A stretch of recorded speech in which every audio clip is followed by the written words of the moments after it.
Apa saja sih sebenarnya sejarah sastra di tahun 1980-an? Yuk simak video berikut. Kelahiran sastra pada tahun 1980-an ditandai dengan aturan yang ketat dan pengaruh aktivitas politik. Masa tahun 1980-an itu merupakan sastra dinamis menuju kehidupan baru bersama masyarakat Indonesia dari perspektif konstitusional. Masa tahun 80-an juga tahun lahirnya konsep improvisasi dalam penggarapan karya sastra. Latar belakang munculnya sastra angkatan 1980. Generasi sastra tahun 1980-an mendapati dirinya berada dalam lingkungan di mana masyarakat hampir mengalami depolitisasi total. Oleh karena itu, literatur yang dihasilkan tidak sesuai dengan realitas sosial politik dan tidak mencerminkan ketakutan dan rasa sakit kolektif masyarakat saat itu. Nah, selanjutnya, apa saja ya karakteristik sastra angkatan 1980? Yang pertama, puisi yang dihasilkan bercorak spiritual religius.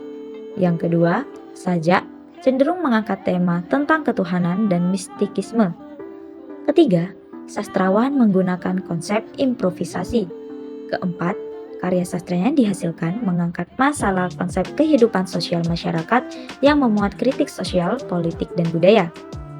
Kelima, menuntut hak asasi manusia seperti kebebasan.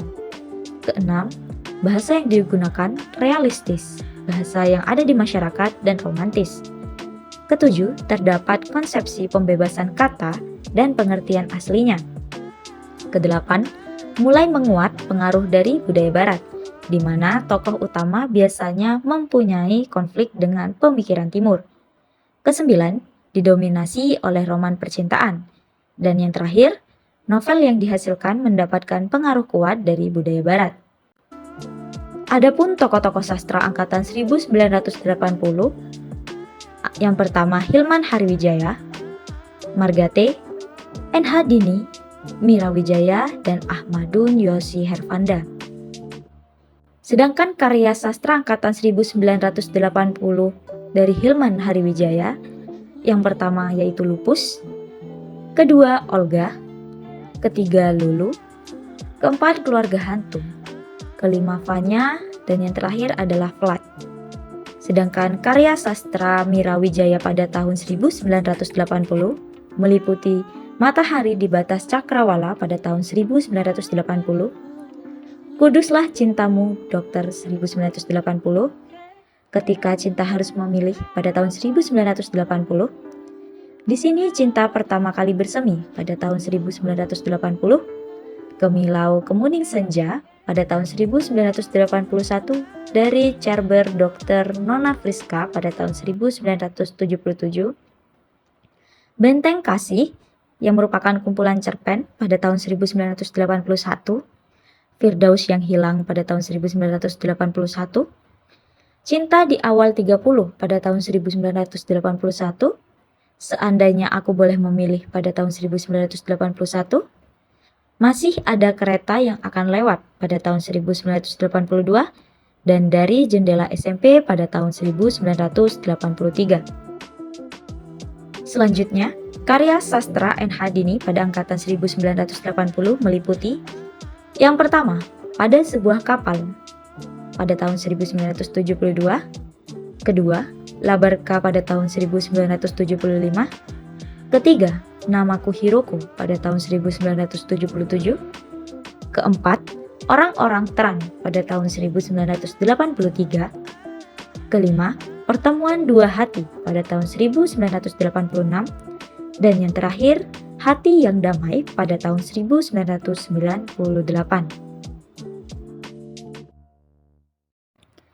Adapun karya sastra ciptaan Margate pada angkatan 1980 meliputi Sekali Dalam 100 Tahun yang merupakan kumpulan satir, Tessa, Sembilu Bermata Dua, Setangkai Edelweiss, Untukmu Nana, Saskia yang merupakan sebuah trilogi, Bukit Gundaling, Rahasia Dokter Sabara, Saga Merah, Fata Morgana, Monik yang merupakan sekumpulan cerpen, Sebuah Ilusi, Lagu Cinta yang merupakan kumpulan cerpen, Sepotong Hati Tua, Bukan Impian Semusim, dan Gema Sebuah Hati.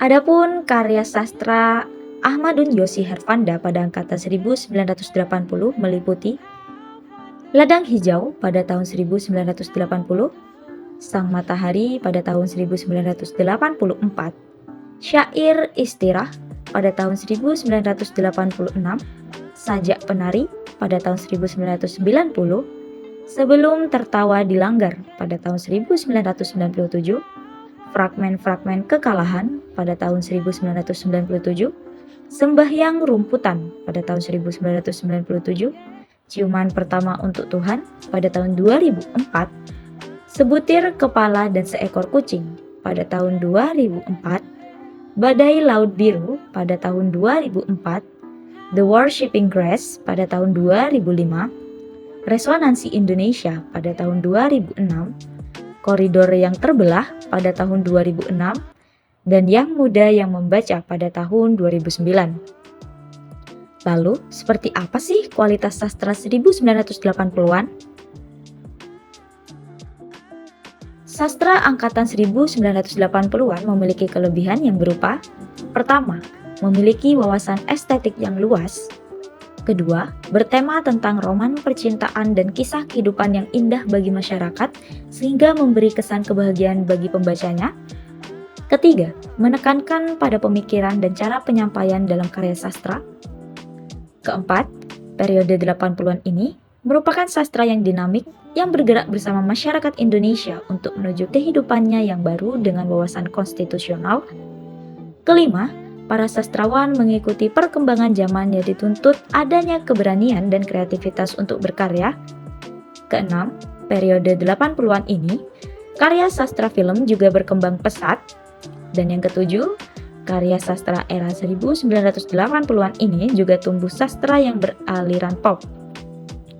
Adapun kekurangan dari sastra angkatan 1980 yakni: yang pertama, karya sastra angkatan 80-an diwarnai dengan aturan-aturan yang ketat dan dipengaruhi oleh kegiatan politik. Yang kedua, karya sastra yang lahir pada tahun 80-an dipengaruhi proses depolitisasi. Dan yang ketiga, sastra yang muncul jadi tidak sesuai dengan realitas sosial politik serta tidak menunjukkan kegelisahan dan kesakitan kolektif masyarakat pada masa itu. Nah, itu adalah serangkaian penjelasan mengenai angkatan 1980 dalam sejarah sastra Indonesia.